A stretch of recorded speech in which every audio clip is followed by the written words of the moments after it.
Dr. Mary Caruso Dailey is a senior product development specialist at 3M's industrial adhesives and tapes division, with a primary focus on developing new liquid adhesives for the electronics bonding market.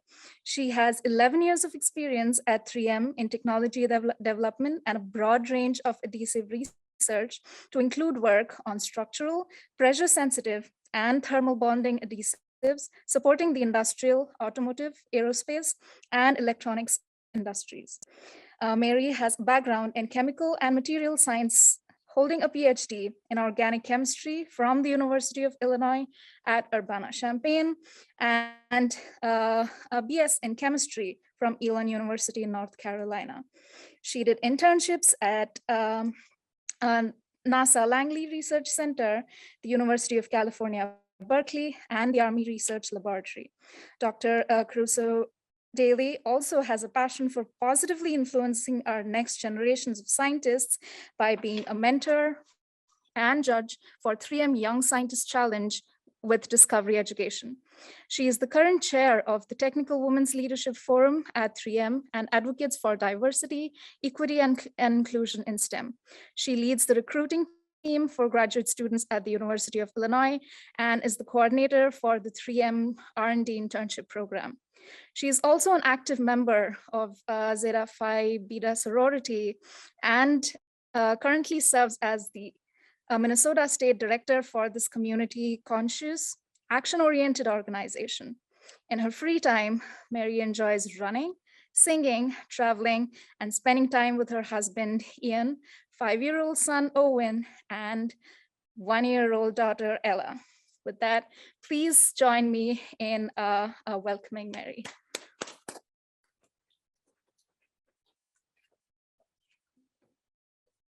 Thank you so much for that kind introduction. And it is really my pleasure to be here today to talk to you about some of the things that I've been thinking about and experiencing in my product development background and commercialization.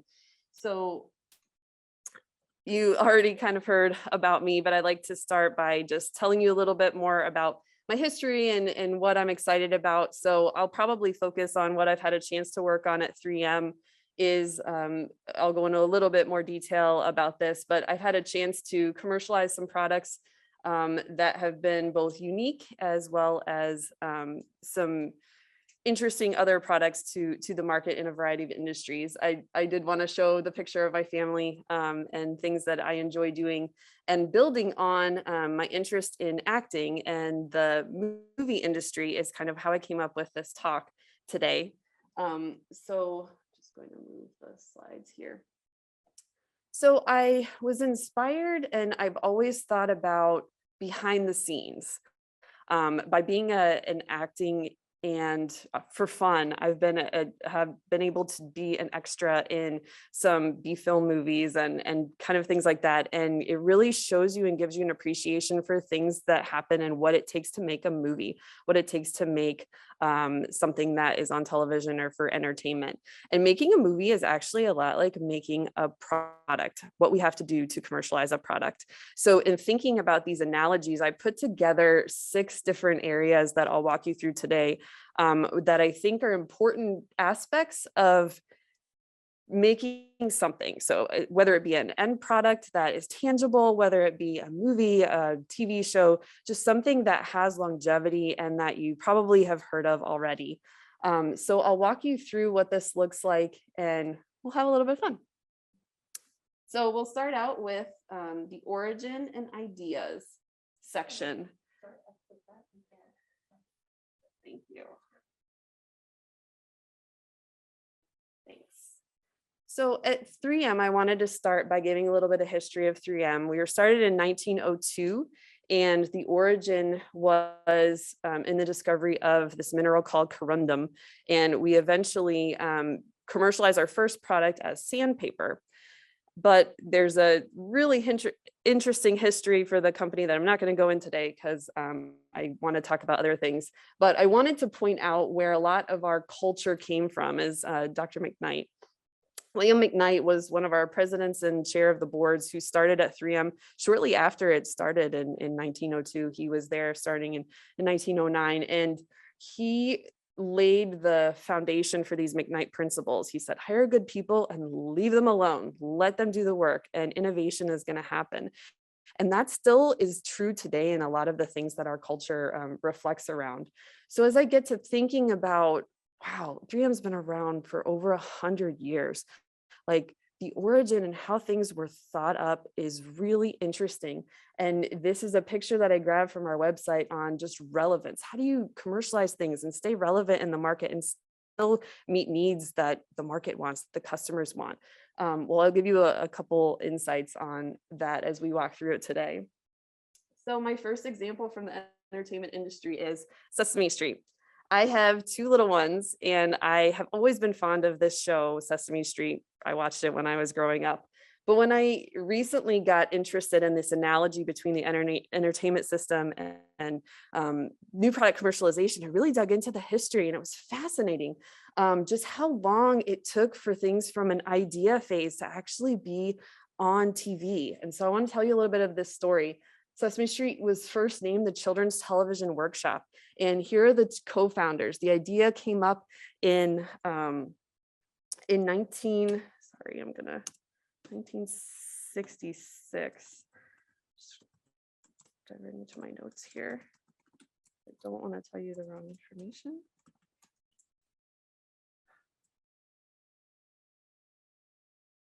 (1966), about how people could use television for educational purposes. In the 60s, it was just starting to come common that people would have televisions in their homes. And Joan and Lloyd met at a dinner party and said, well, could we really use the television to educate children? And so this idea kind of brewed. They did research. They said, how could we put together something that could be shown on TV that would educate kids while their parents are working or while they have different things going on at home? So together with a director, John Stone, who really helped these ideas kind of come about, it was about 3 years between 1966 and then 1969 was the first episode that aired. And those early episodes have evolved, and I'm going to talk a little bit about that kind of in the next phase, but wanted to share a little bit of history that many people might not know about. And just as it's relevant today, you know, Joan Gans Cooney talks about how being a woman in the 60s and having these ideas, a lot of times they just listen to the men. So it was really interesting and fascinating to know that something with the longevity of Sesame Street was really female-led and female-inspired. So I thought that was really cool to share as well. On that theme, my second example is Nickelodeon and the origins. I'm not going to walk through the entire history, but it's around the same time period. So I just said 1969 was the first episode of Sesame Street. In 1977, what they called Pinwheel was the first episode or broadcasting of what became then Nickelodeon. And Dr. Vivian Horner was one of the initial founders of what Pinwheel looked like. And in the origin story, they were looking at a different audience. So a little bit older audience than kind of Sesame Street was targeting. And they wanted to create something truly different from Disney or other things that were out there. And so they said, can we put things on a television that can relate to the everyday kid and not just the heroes that a lot of stories talk about? So here are some of the programs that might look familiar to you. And I encourage you to watch a documentary that I'll reference later if you're interested in learning more. But it was just fascinating to see Double Dare. This is a competition that kids could go and participate in, and just really, you know, breaking down borders. Like none of this had been shown on television before.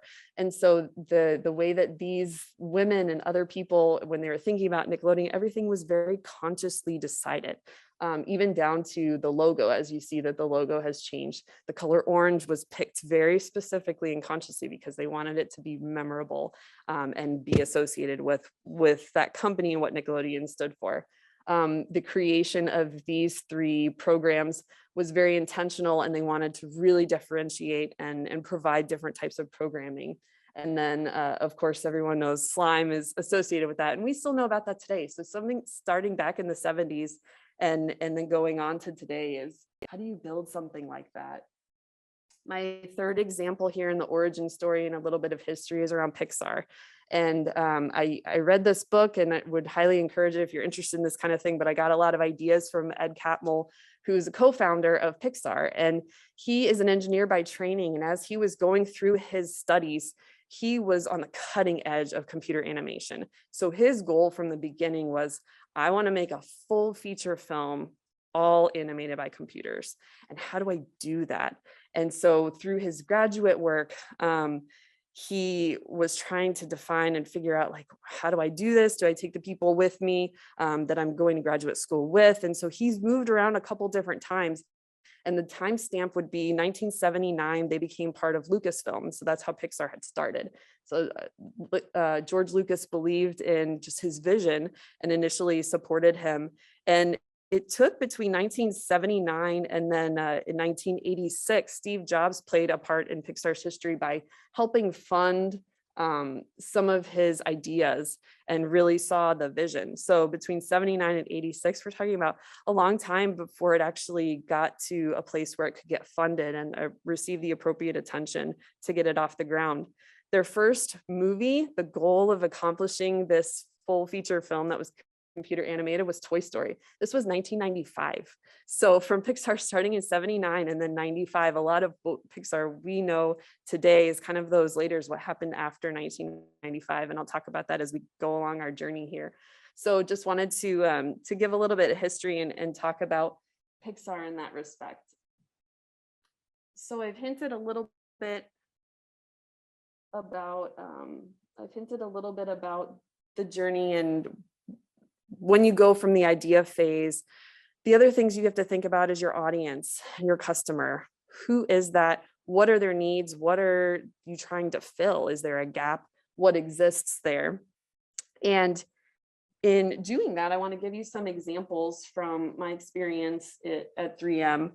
So we use customer-inspired innovation. We are out there in the market, in the industries, talking to our customers and seeing what are their pain points, what's important to them, how can we help develop and design new products that help fit a need that they specifically have. And so we look at market trends, we look at this voice of customer, and then we want to provide something truly differentiated. And so I've had a chance to work within the automotive space, developing adhesives for lightweighting. And in this industry, adhesives are replacing rivets and welds that are used in the assembly of vehicles. And with that, you have a lot of data collection to do to kind of convince that adhesives can do the same thing as welds or rivets. And so I've had a chance to work really closely with our automotive industry and manufacturers to help try to spec in some of our new product concepts and see what's important to them. In the aerospace industry, the commercialization timeline is a bit longer than it is for automotive. But once something is spec'd into the aerospace industry, it's in for a long time. And so I've had the pleasure of being able to work on a 2-part epoxy adhesive that provides lightweight. And this picture is showing some honeycomb bonding for aerospace interior parts of the plane. But in that, we had to also address flame retardancy because that's really important to the customer. So we had to make sure as we're designing these products that we incorporated that need into our product. And then the last story I'll tell is my favorite team that I have gotten a chance to work on. We were developing a product that was both new to the world, and we didn't have an identified market. So this stage of commercialization and finding the right customer was really important. And this film, you're looking at an SEM of glass beads on the top surface. We called it crystal silk because when you rub your fingers around it, across it, it's very smooth. You're touching the tops of these glass beads. But it's also embedded in a polyurethane matrix. And so it gives that flexibility that glass typically wouldn't have. So where could you use a product that would have these type of characteristics? We went to different industries, everywhere from sporting equipment to electronics to industry, trying to figure out where could we fit a product like this. And we eventually landed in the electronic space where some of the other features of this product were stain resistance and then the durability. The glass beads allow it to be scratch resistant. So through that experience of talking to the different customers, it helped kind of tone and guide where we wanted to go with this product.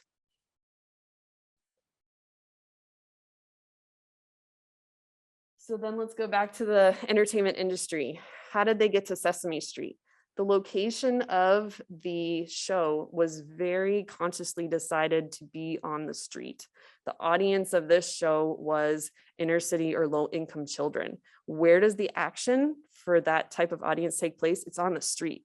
So the designers and the people creating this Sesame Street were very conscious of, we're going to put it on a street and we're going to have the street full of different people. That's initially how it started. The Muppets were not part of the initial idea of Sesame Street. And through research, through iteration, they found that the kids were paying more attention when they incorporated a skit or an animated feature part of it. So the Muppets kind of came later in that development cycle when they started doing some experiments. And I'll talk a little bit more when we get to that phase of it.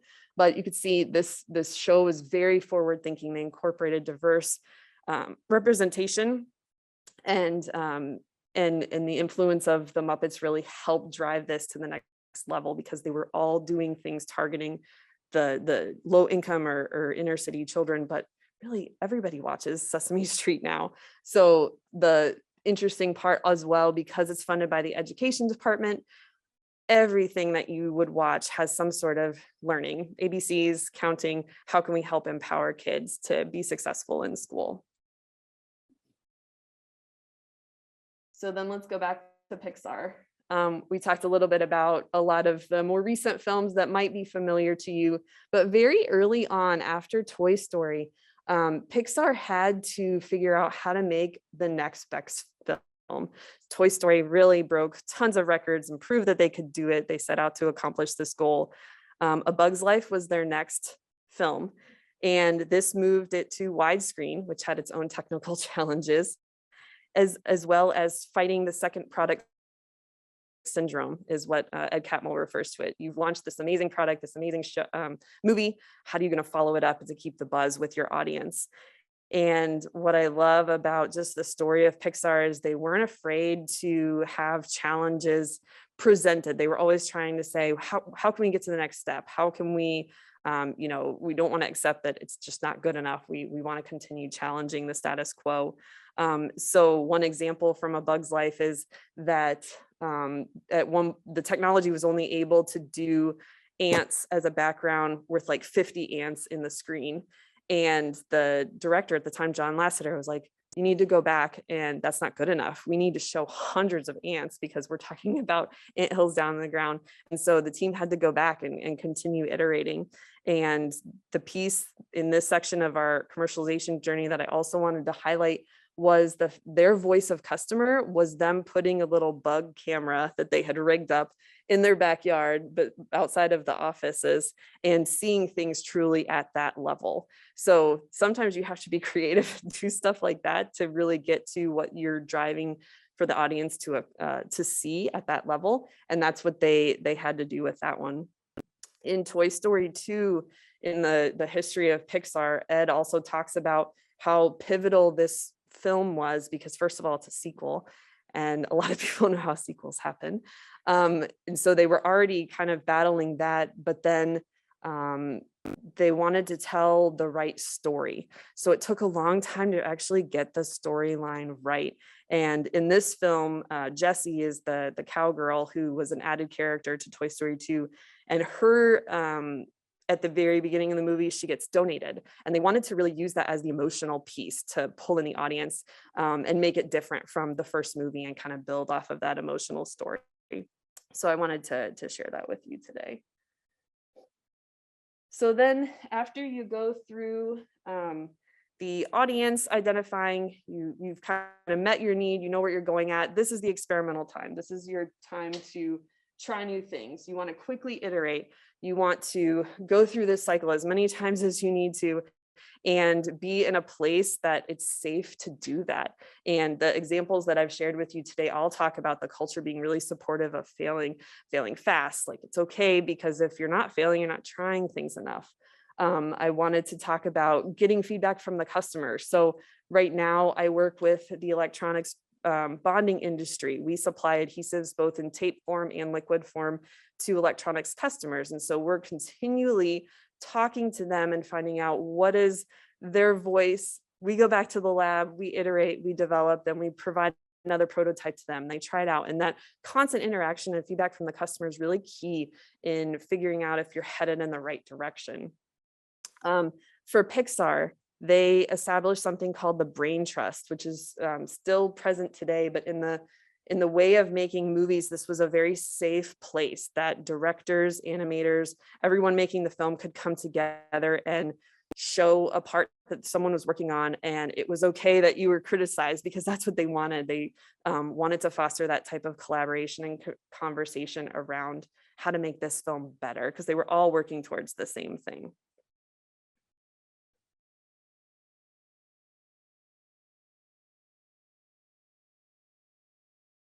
So a lot of times in the development cycle, after this experimental cycle, products are taken into the scale up and manufacturing. And so the team that kind of did all that early work might not be the team that actually takes it from there. You really leverage, at least for my project specifically, manufacturing takes over, quality takes over. There are different roles and people with different backgrounds who step in and kind of take it from there over the finish line. And it's important to have everybody a part of your team kind of all along the way if you can, because they can recognize what they're going to need at different phases of the commercialization. So the importance of having a cross-functional team is very key. Communicating and figuring out how do you talk to somebody with a different background than yourself. Everybody comes to the table with their own experiences and education, but we want those diverse perspectives to be heard. And I've seen that both in the entertainment industry as well as within science and engineering and what we do at 3M for product commercialization. I say translators are needed because we're all speaking different languages, but we need to be able to kind of break it down so that anybody can understand it with whatever background that they talk about. Making uncommon connections and collaborations. I think 3M really relies on that, and we foster a lot of collaboration within the company to see how can we use something in the oral care industry and automotive aftermarket industry to translate those technologies. What I've also seen as being effective for teams is this concept of having some sort of daily connecting point, whether it's a formal meeting, whether it's just kind of a hallway conversation. Right now in my project team, we have 15-minute meetings in the mornings. So we check in with the team, see what's going on, allow that space for people to talk, and then we all kind of go and go about our day. But this concept is also common in making movies. You want to check in on people, how are things going on? And so Pixar does have a version of this type of thing as well. As you're going through and commercializing things and walking through this whole journey, you don't know what you don't know. I've seen in my current project team, I have the chance to add new positions that I didn't even know were possible, to bring in new roles or a different function. So one example would be we work with our China colleagues very closely. It's a global team, a global effort. And as the project leader and the project manager, I needed a counterpart in China who was on the ground helping direct some of those activities in China, because we were doing all the manufacturing there. So initially we didn't have that type of position, but this is an example where we really needed it for the project to be successful. Within Pixar, this story was very interesting as well. He's the temporary music editor. So things that he works on never actually make it into a film, but his job is to talk to the animators, talk to the directors, put what they're thinking, put the music behind it because he's a musician. And then it just kind of helps the movie move to a place where then the actual musicians can come in and write the music that they need. And that's what's actually in the final version. So he has a really interesting spot because he's like, my stuff never makes it to the film, but it's a very important role, because without that role, the developers and animators couldn't actually get their concepts along the way and further. So this idea of figuring out what roles are needed, and you might not know it initially until you kind of get further along in the development. In the story of Sesame Street, it's just been fascinating to learn about some of the stories with Jim Henson and Frank Oz. They play the very iconic puppets that you should be familiar with, or maybe at least seen a little bit. They do the voices as well as the puppetry, and they add so much to how Sesame Street was developed and who these characters became known as. Carol Spinney's story is very interesting. He plays Big Bird and Oscar the Grouch. And these characters are very polar opposites. And in him taking on the job of working at Sesame Street, they initially had Big Bird being kind of like he didn't know a lot, so he was playing it kind of dumb. But Carol came in and said, you know, that doesn't really feel right. I want to be able to talk to our audience, talk to the kids on their level. So what if we had Big Bird be like 4 years old, and he's kind of going through all these experiences, just like the kids who are watching the show, just so like the kids who were on Sesame Street, he's right at their level. And Carol figured out how to do that through his tool, through his puppet of Big Bird. And we all kind of know like Big Bird is a really big deal now, as well as Oscar the Grouch. That character was added consciously to the show to show that it's important to teach kids that there are people who have different perspectives. People are going to think very differently from you, and that's not a bad thing. It's important to respect their thoughts and respect their behavior and accept them and love them as who they are. So I just love his story, and if you're interested, he has a documentary out as well. These two characters, these puppeteers, were also very important in expanding the Muppet family. In Sesame Street, Matt Robinson developed Roosevelt to add a diverse puppet onto the show. And then Fran Brill was one of the first female puppeteers added to the initial crew. The men were doing the female voices in a falsetto, and she found it as an opportunity to come in and be able to have an active role. And so she does Zoe, and then Prairie Dawn and some of the other female Muppet characters as well. On this topic of diverse teams and amazing teams, I'm showing pictures of teams that I've had a chance to work on at 3M. This was the team that worked on that glass beaded film surface. And there's representation from the lab, manufacturing, quality, business. You had to have all of these functions really come together and work closely together to make the launch of this product successful. And I do want to point out that there's quite a few Illinois alum in these pictures as well that I've had a pleasure of working with at 3M. This one is my current team that I have been supporting since the pandemic. So I'm hoping to be able to have a picture in person someday, but this was from a recent event here. So my last point is to talk about the mentoring. And when you're developing something, how does it stay relevant past your time? What can your contribution be? How can you leave a legacy? Sesame Street has had to do this by developing new puppets to target new audiences, to be more inclusive. And these are just some of the examples of characters that were not initially in the shows, but very important to have representation as well.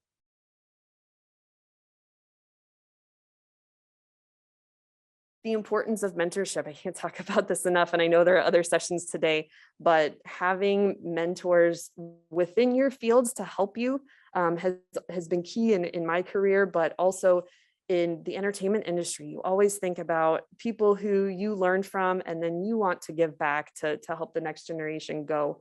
The story of Kevin Clash as Elmo's puppeteer is very interesting as well. Elmo had been initiated or introduced into the show, and the puppeteer who was doing it was not Kevin. And he said, you know, I just can't get this Muppet to work for me. I just not sure what voice to do, or just like, you try it. And he gave it to Kevin, and Kevin thought about it and tried a different voice out. And he said, you know, what do I really want this Muppet to be? He just took a step back and figured out, well, what if I just displayed love? And Elmo, what if he just wants to be everybody's friend? And can I portray that? Because when it comes down to it, like, that's an awesome message to be. And so he did the initial voice of Elmo, and Elmo has been amazingly successful that they've had to build other characters to go along with Elmo to complement that success. But another thing in Kevin's story that's interesting is he had mentors who pulled him up, introduced him to the area of making your own puppets, bringing him in to make the right connections with networking. And he was able to kind of meet Jim Henson and get pulled into the flow. And now at this point in his career, he's training other people on how to do Elmo's voice, how to move the Muppets, how to be great in your field that you're doing. And so I love that that's his focus right now in his career.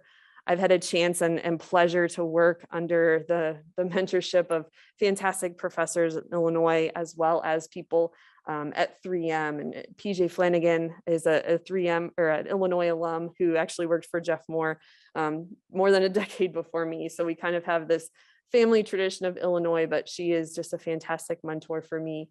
Wanted to highlight, just show a picture of the Young Scientist Challenge. This is something I'm really passionate about and excited to inspire middle school children to invent something and walk along the scientific process with them for a summer.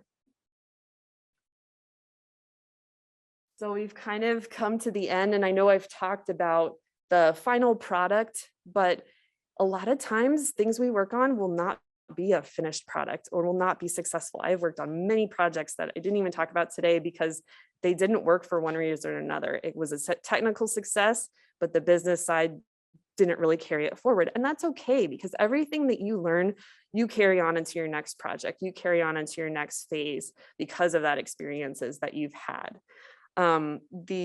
The other thing I wanted to share on this journey and process is my advice: you don't have to wait until you're beyond graduate school to implement some of these thoughts into whatever you're doing.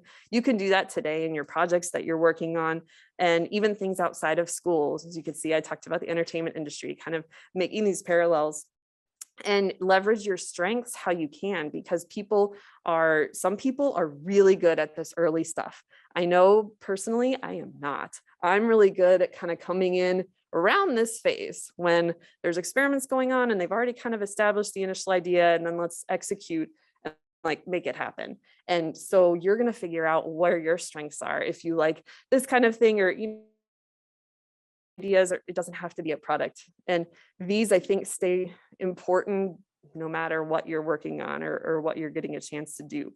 So my advice would be to work with and leverage your strengths and see what you can implement along the way, and have a little fun while you're doing it too. Thank you for your attention, and happy to take any questions.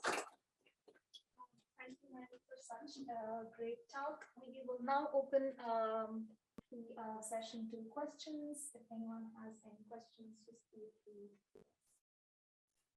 Yeah, I like the analogy of like the so kind of like, I guess like an acting, right? Like people find like their own like lane, like the rom-com star, like dramatic role. Yeah. You were mentioning like you find your strengths, right? So like I guess like how do you did that come like natural to you, like kind of saying like, okay, I'm not good at this, I'm gonna focus on this, or did you find a time when there was me still some imposter syndrome, like I still want to prove I can do it, but it's just not for me, and I'm gonna focus on it. Yeah, absolutely. I think with the Crystal Silk program, it was maybe earlier than I like to come into a project, because there was a lot of fuzzy stuff at the very beginning. I was also on another project within Adhesives that they said, like, figure out if we should work in this space. I was like, okay, I'll try, I'll do my best. But after talking to a lot of people, it didn't make sense for us to go down the path that my manager had kind of suggested the idea. And so I said, I think we should kill this. Like, it doesn't really make sense to do this. And so my boss was very receptive, and he was like, all right, let's spend our time on more important things that are going to be relevant. So I think without those experiences, I wouldn't have really known that I don't like the early stuff. And I do enjoy and appreciate the kind of later commercialization stages. But being able to pull in those people who have the strengths in those other areas helps you kind of make your really strong team. Yeah, thanks for the question. Yeah. Thank you.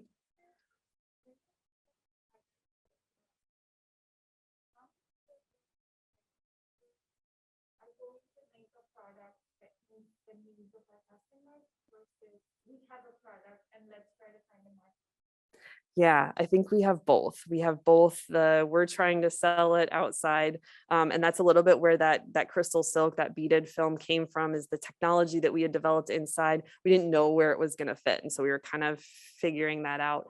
In the electronics industry, my current role, it's a lot more customer dictated, where they're telling us like, I need something to meet these needs and meet these specifications. So depending on what part of the company you're in, that's more important. But being able to have both that short-term and long-term focus is a challenge that I think a lot of companies have to figure out how to support both for kind of longevity. Yeah. Thank you. Sure. Super interesting. Thanks. I was just wondering how like iterative.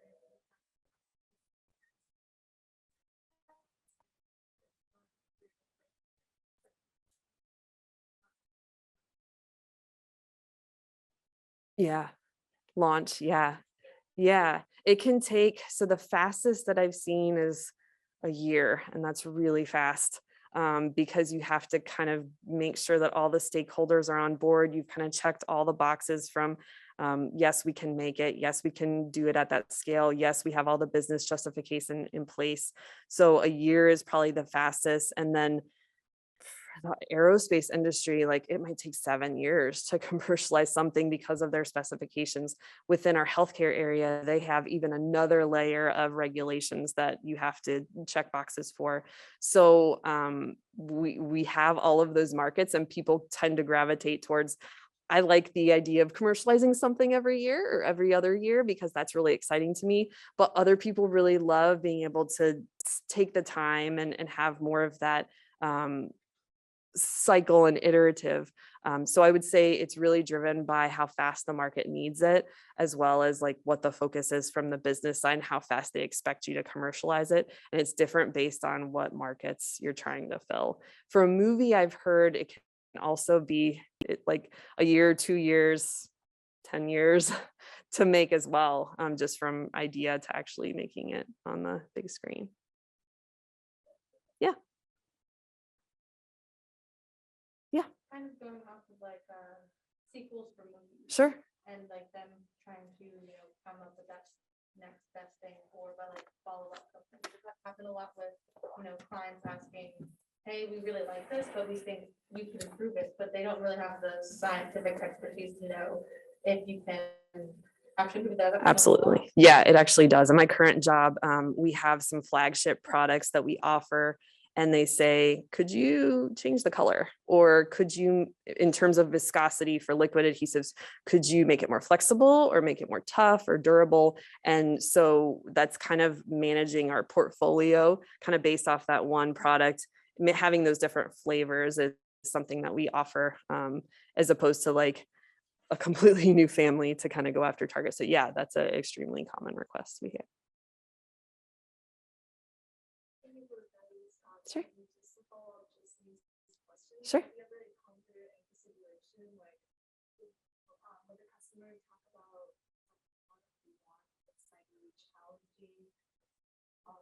What are the strategies that you use to communicate? So like, is it like something is really possible? I'm kind of battling that right now in my team. Yes, you hit the nail on the head. This application I'm working on with an electronics customer is extremely challenging, and we have had to do a lot of invention along the way, which is very hard to put a timeline to. I'm going to invent something and put a patent out in 4 weeks.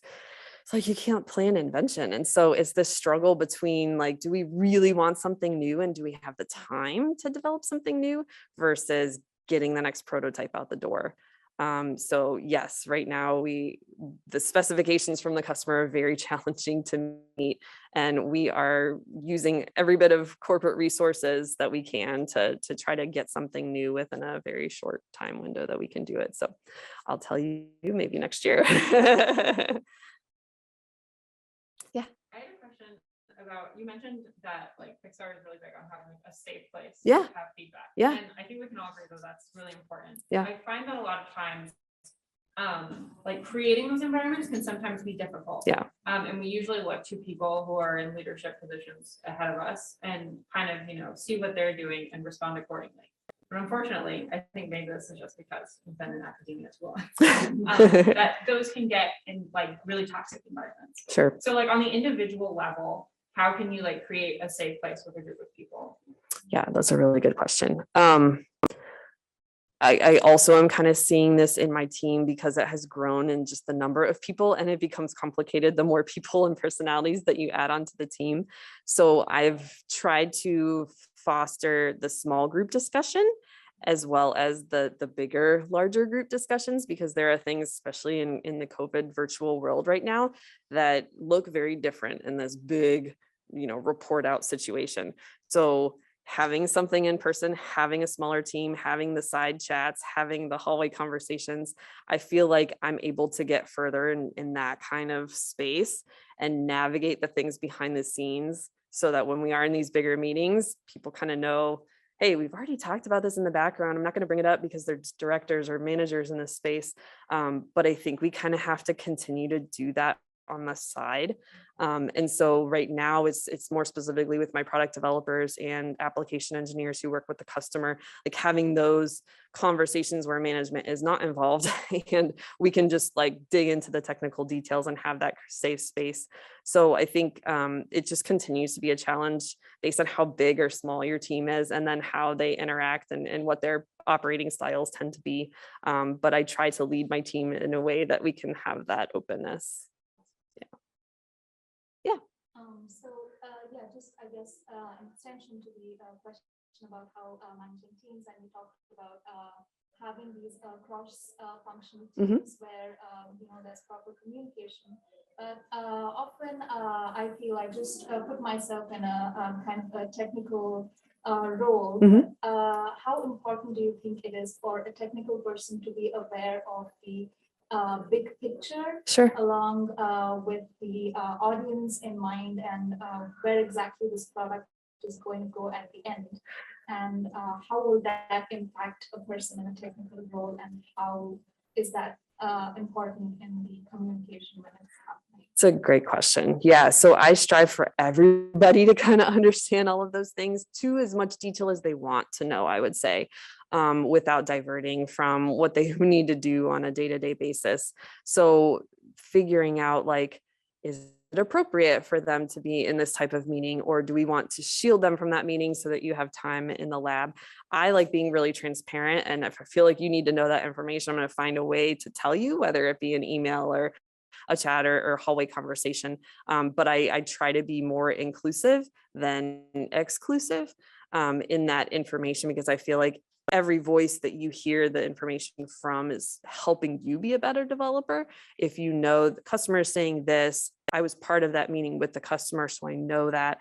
And having that reiterated from my standpoint as the project leader, working with my application engineer can help reiterate that. So a lot of times the people on my quality that have served the quality role or manufacturing role or supply chain aren't part of those customer meetings. So I have to inform them about what happened at that customer level and kind of disseminate that information out, and kind of working through those challenges right now because it's a global team.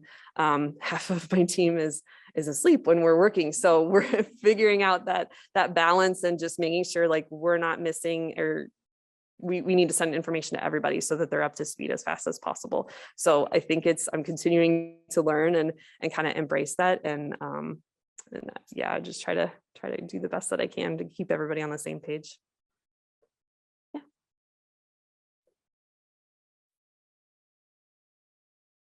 Yeah.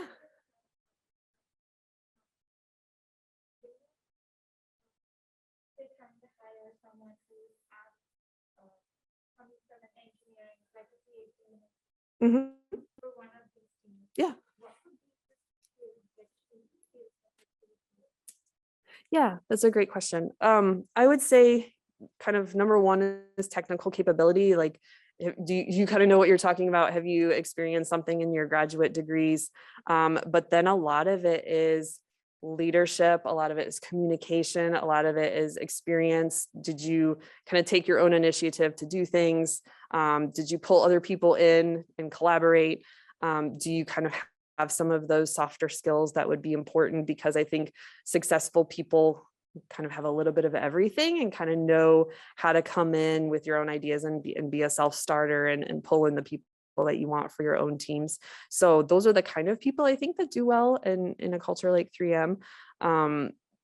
But it's not to say it's necessarily like a checklist, but a lot of it relies on how well you're able to network within our technical community as well, recognizing that we have experts in all of our technologies. Like, you don't have to be an expert in everything. And a lot of times the experience you have from grad school, you might not be doing the technical work that you were doing in grad school when you started a company or whatever your next path is. And that's okay, because the lessons that you've learned during your graduate work are more important, and you can translate that to kind of whatever you're going to be working in. Thank you everyone for all the questions, and I would like to thank Mary once again for the amazing talk. And as a token of gratitude, we just wanted to give you a thank you note from on behalf of the complete team. Thank you very much. Thank you all. And for the next session, we will be heading over to the Chancellor Room for lunch and networking, and the breakout sessions will follow. Thank you all. Thank you.